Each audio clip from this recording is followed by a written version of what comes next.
Em São Paulo, galera de São Paulo me questionando sobre Uber por tempo que chegou lá na cidade, né, a partir de ontem, dia 30, né, para alguns motoristas da categoria Black, não é para todo mundo.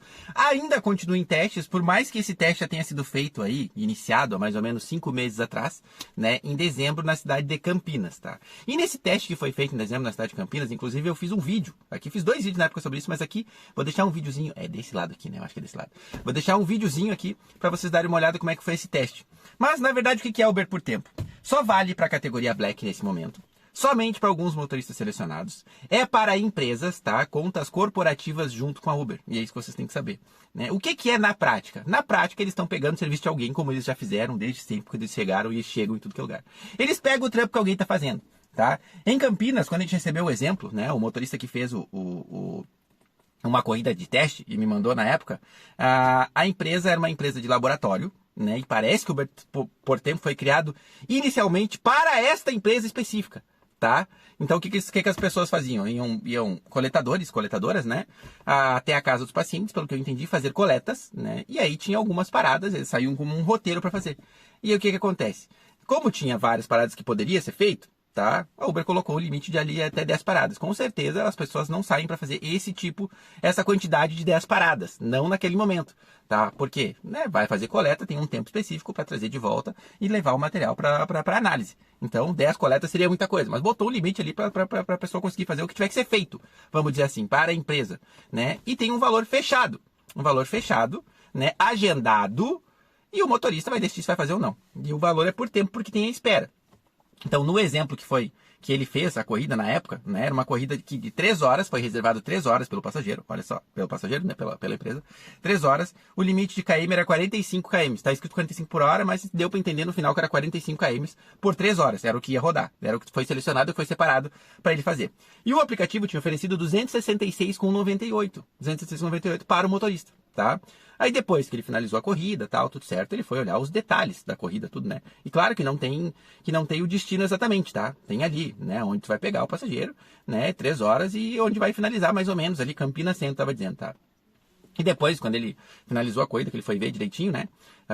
E na verdade, antes de aceitar a corrida, tinha outros detalhes, dizendo ali que se passasse os 45 km, né? 45 km já era incluído, se passasse os 45 km, o Uber ia pagar R$4 por quilômetro a mais, tá? E R$1 por minuto a mais se passasse das 3 horas. Ou seja, é algo bem interessante. É algo bem interessante, aparentemente. Vai rodar 45 minutos, vai ficar disponível ali 3 horas. É meio complicado ficar disponível 3 horas para o passageiro, mas é algo que a Uber está se enfiando mais no serviço que não é dela, né?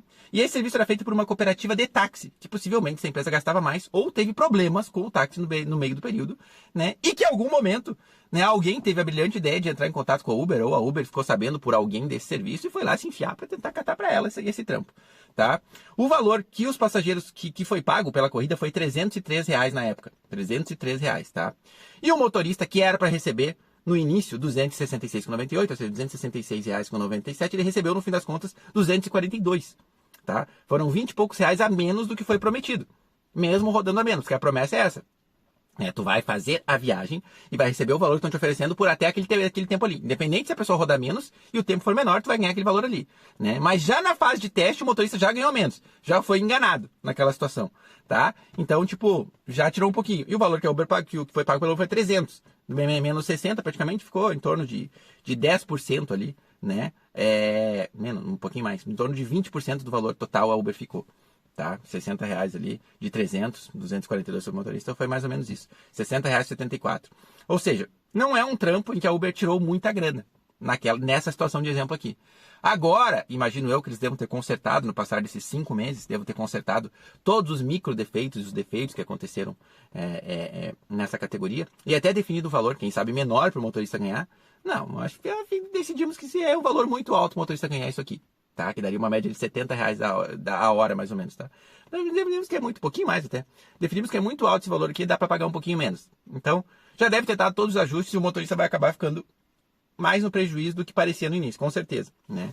Não sei se vai continuar enganando. A verdade é que a Uber sempre promete algumas coisas, todos os aplicativos, né?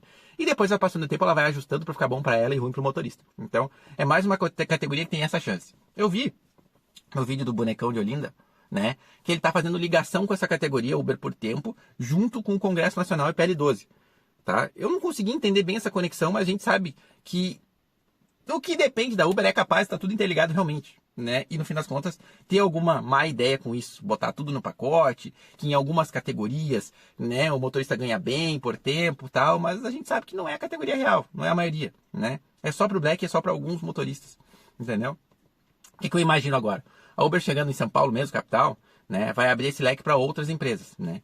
E tirando o trampo de outras pessoas que já fazem esse tipo de serviço, ganhando um valor mais justo. Só que depois que ela entra e ela domina o mercado, a gente sabe o que acontece normalmente, né? Aumenta o valor para os passageiros ou para a empresa, ou não aumenta tanto, mas diminui o valor do motorista. Infelizmente é assim que funciona. A gente está vendo isso acontecer faz um bom tempo. Mas nesse momento, não aparenta ser uma categoria ruim. Não aparenta nesse momento, né? E foi o parceiro João Paulo que me mandou essas informações aqui há 5 meses atrás que eu passei para vocês aqui, né? Então, tá chegando em São Paulo. E com certeza vocês vão testar, pessoal da categoria Black aí de São Paulo, né, os motores que forem selecionados. Eu espero que vocês me mandem mais informações do que vocês estão achando. E até um exemplo ou outro do que vocês fizeram, pra gente comparar com esse exemplo que nós tínhamos de 5 meses atrás. Pra ver o que mudou de lá pra cá, se diminuiu o valor, se aumentou o valor, o que aconteceu. O valor, tempo, KM e tudo mais. Porque agora com certeza vem com alguma modificação. E vocês vão passar isso pra nós e a gente vai passar pra todo mundo aqui.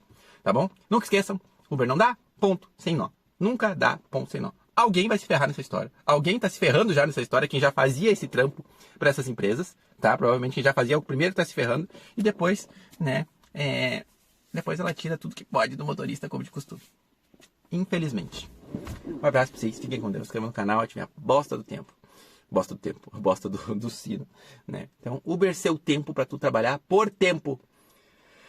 E é uma modalidade de tempo que foi criada por alguns motoristas espertos aí pelo Brasil, que falam que tem que trabalhar só por tempo. Não, é tudo uma conexão, tudo é uma junção. Tempo e KM. E qualidade de local, de embarque e desembarque. Tudo é uma junção, tudo tem que ser pensado. Não tem como trabalhar só por tempo, né? Não dá para trabalhar pensando única e exclusivamente no KM também. Então tudo é uma junção. E eu me assusto com quem defende isso. Um abraço, fiquem com Deus, se inscrevam no canal, de minha bosta de cima.